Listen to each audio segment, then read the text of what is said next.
Welcome to Module 2.1, where we talk about the impact of the media on sports and entertainment marketing. I'm Jeff Berner, and you know, the media has always hounded me and trying to get me to talk to them. Okay, they're really not, but we're going to talk about it anyhow.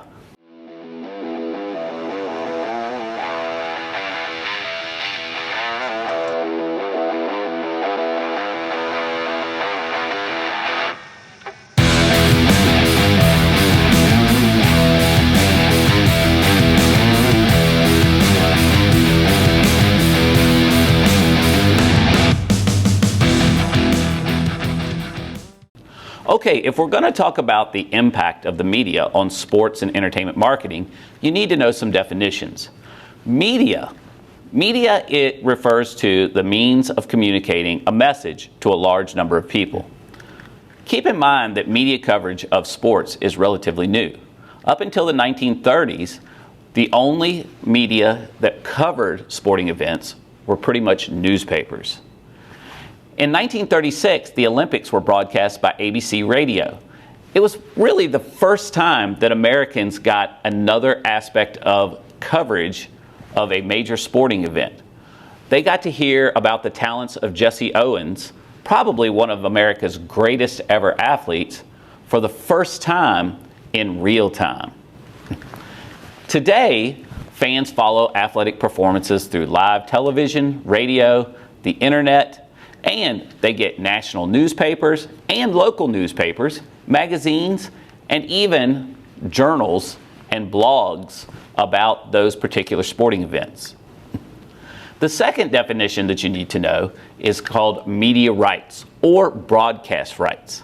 They are fees paid by broadcast companies to sports and entertainment properties. In other words, leagues or conferences in college football, for the opportunity to provide live coverage of the property's games and events on television, the radio, or the internet. One example is the NFL's deal with DirecTV.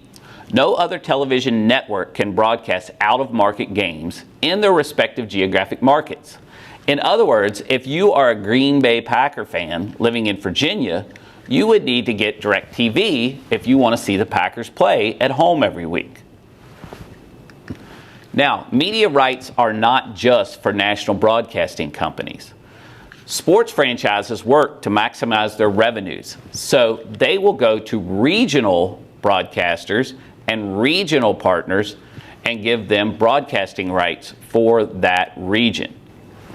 An example of this is Time Warner Cable paid $3 billion for exclusive rights to keep the Lakers on their networks through the 2032-33 season. And these media rights have grown exponentially. Media rights fees for the Rose Bowl were $2 million in 1974, $30 million in 2012, and then they reached $80 million when ESPN inked them to an 11-year deal in 2015. So how much money is involved in this? The NFL generates over $6 billion annually from their contracts with major television stations and providers.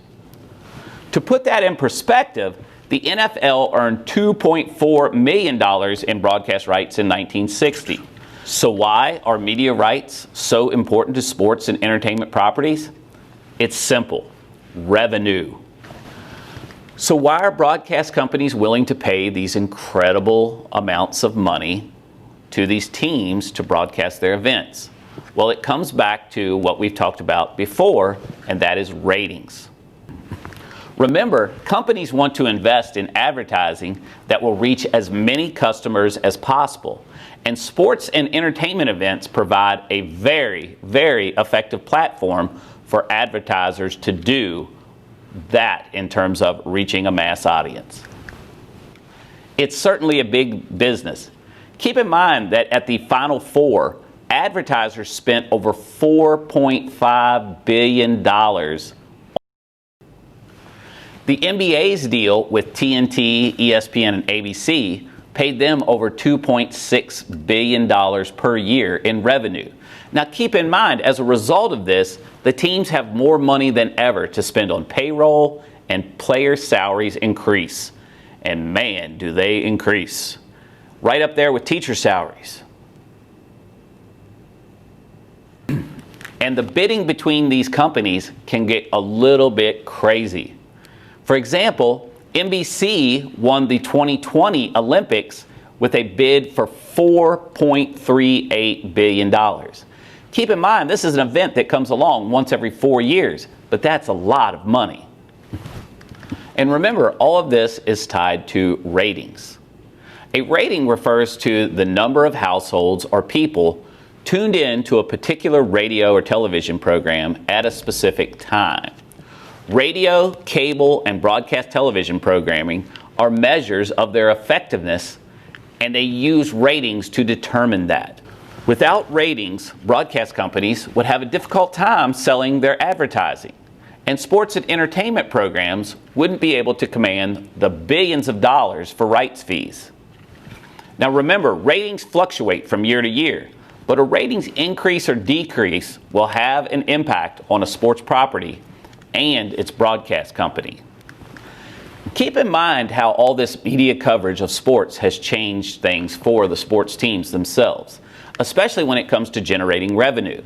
In the past, before you had the television and radio coverage, teams depended on ticket sales and concessions to make all of their expenses, including paying salaries. Today, media provides an alternate revenue source.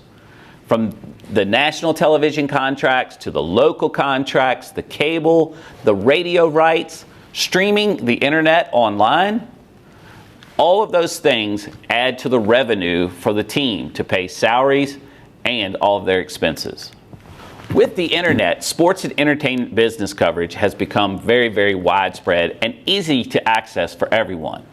National publications and networks dedicate incredibly consistent coverage to the business of sports. Okay, so that is how the media has had a tremendous impact on the sports business side of this industry. Please read through the content on the Schoology page. Remember that the vocab words appear in red. Click on Next so you can move on to the next module. And may the force be with you, young Padawans.